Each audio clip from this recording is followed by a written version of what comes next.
I've been taking almost the same picture for 20 years. A fashion picture, a dress, a woman, or rather a woman a dress. Close up or full length, sitting, standing, inside, outside, in the shade or in the light, summer or winter, no matter. I photograph privilege, illusion, evanescence, unlikeness, and beauty. Then I seek for an emotion. It seems an even more hopeless quest. I've often envied those who photograph life. I avoid it. I start from nothing. I make up a story which I leave untold. I imagine a situation which doesn't exist. I wipe out a space to invent another. I shift the light. I render everything unreal, and then I try. I watch out for what I didn't expect. I wait to see what I can't remember.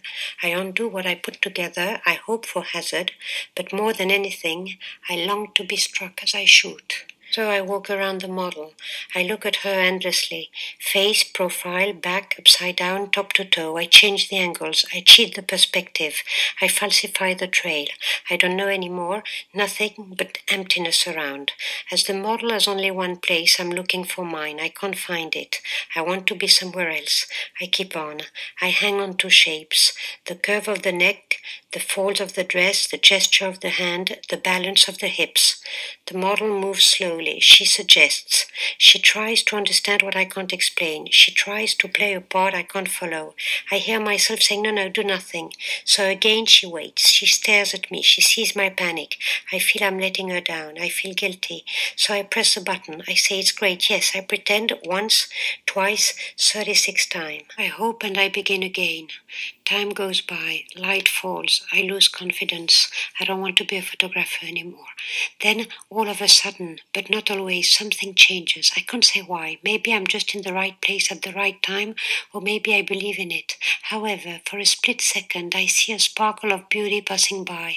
Or is it simply the difference or the surprise? However, everything goes so quickly now within that stillness, and I'm carried away, and at last I like what I see, and I can't stop finding it, then losing it, and all day long I'll keep on, because it once existed. On my contact sheets, I recognize second by second the fear, the burden, the labor, the absurdity. But sometimes a photograph with what they call an added value, a photo for me, a real photo, that instant of grace that I nearly missed and that might never happen again. Some days we try something else. We go out. It's the idea that drives us more than the dress, but not as much as the fear, that blocking fear that nothing more could ever happen inside the studio, as if outside, a surprise or an accident, the light, maybe by attraction, could suddenly swing me off into motion and help me go on. I only travel in Paris. Hotel rooms, deserted cafe, broken trains, rented cars, abandoned stations, and private gardens are my landscapes. By choice maybe, but mainly for convenience. After all, there's no need for wide open spaces or exotic countries, as you'd have to crop it anyway. It's not the subject. The story is not to disturb, not to be disturbed. Keep options open, make winter in summer, sun in December, and night at noon. It's all about looks and charm and futility. It doesn't mix with everything. We're not there for reality. It's all made up, pure fiction, sweet reverie eventually. So, then we begin again with the fake snow machine. We make in Nice in January in some garden, Boulevard Jourdan, thanks to 3 palm trees. And when everything is ready, Zazie pushes the ad. It's a Christmas card commissioned by Prams Forever. Zazie has her limits. She walks 6 steps forward, 6 steps backward, just there where it's been set up. And yet, she's doing it as if she were there on La Promenade des Anglais, as if she believed it. Me, I forget advertising, and the more I look at her, the more I remember other clichés, snaps of a time before I was born. I remember photos of my mother dressed in a Sunday best, and I say, no, don't move, let's try. Say cheese. And when she smiles, it looks almost true. And we go on like this, giving it a chance from one week to another. Saint-Ouen for Frankfurter's Bride, Bercy for Cashwell's Tiger, or Ivry for I don't know what, and something else for Saint Laurent's Dancer, and so on and so on. By turning aside, Sasha was dazzled and her face whitened, burned by this same mirrored sun. And yes, I did see, not the drama, but just the instant after it happened and without having made any noise. And then again I could only click and I didn't dare move, afraid to lose 125th of a second of what I was saying, having wished it for so long, afraid to have been deluded, afraid that all we had purposely elaborated and set up would fail. It happened so often, wasted efforts, bad timing. The hoped-for instant had already gone in the hustle and the bustle, or maybe I couldn't believe in it anymore for having made it up too much, so we had to change everything and start again. It's such a present when it's not expected, when it's the image that anticipates, the image that goes without directing, the image itself that commands. For instance, I have to photograph her head. She's lying in the grass, and I turn around her face, but over the camera it's her feet I'm seeing, furtively. I see the water lilies in the pond that emphasize the lace on her legs, inert. I see a story, it's sure, there, off frame. I don't need to invent anymore, and even if I don't know yet exactly what it's about, there is a before and an after.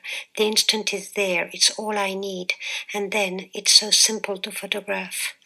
These moments are rare. They come when not expected, often during dead time, when she's getting ready and I wander around or scout, and when it's no longer important and suddenly something twinkles in my eye as I'm passing by, so I shoot just to see what I see.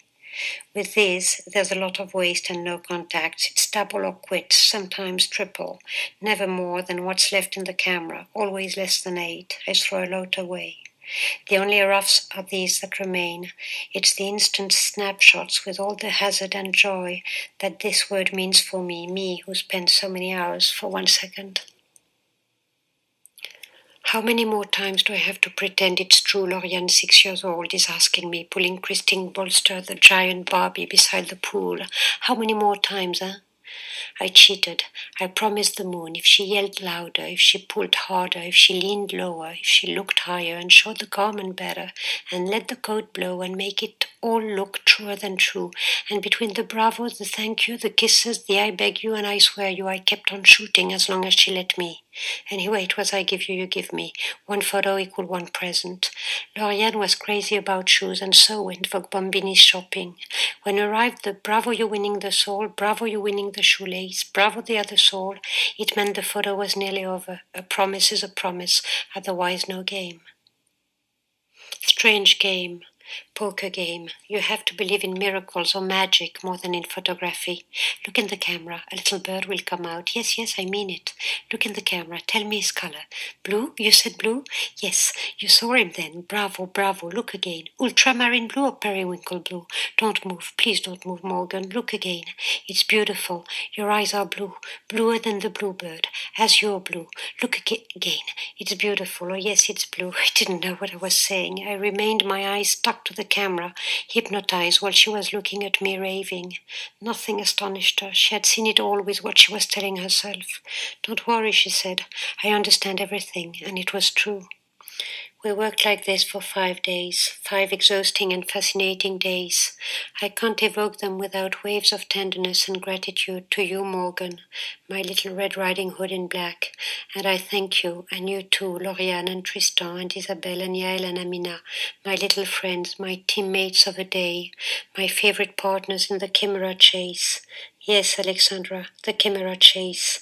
Same story, which kept us together all along Mississippi, like a tacit pact or a voodoo rite, like a witch's potion, making the still image move, making the cinema.